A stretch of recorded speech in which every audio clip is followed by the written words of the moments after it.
বান্দিকে বলে দাও ওই নবীর উপরে তুমি যা ইখলাসের নিয়ত করেছো আমি আল্লাহ ওই নবীর সঙ্গে তোমার সঙ্গে একটি ক্যামেরা বানিয়ে দেব।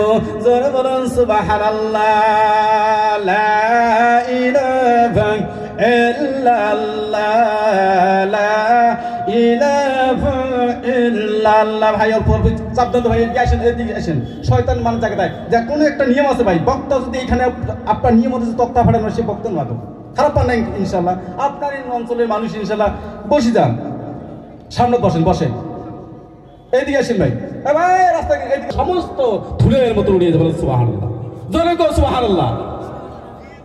ভাই এত চাপ দাও। এবার পাঁচ মিনিট এদিকে এসো। চাচা আপনি এদিকে এসেন তো। এবার রাস্তাটা এদিকে এসে চাপ দাও। একটা নিয়ম আছে রে বক্তা, যে কোনো একটা নিয়ম মতো না বলে রাস্তা ড্রাইভার যে রাস্তাতে ড্রাইভার ওইভাবে গাড়ি চালাবে। কথা বলছেন নাই? এদিকে এসে নিয়ম আছে। হ্যাঁ, লা ইলাহা ইল্লাল্লাহ লা ইলাহা ইল্লাল্লাহ লা ইলাহা ইল্লাল্লাহ। এই কালেমা পড়ি এলে নূর হবে তোমার কলবে। লা ইলাহা ইল্লাল্লাহ লা ইলাহা ইল্লাল্লাহ দা কত পারে না।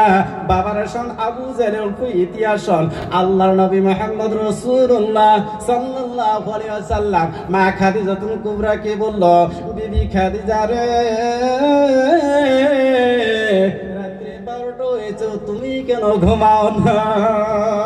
মা খাদিজা বল, আমি যদি রাত্রে ঘুমাই গো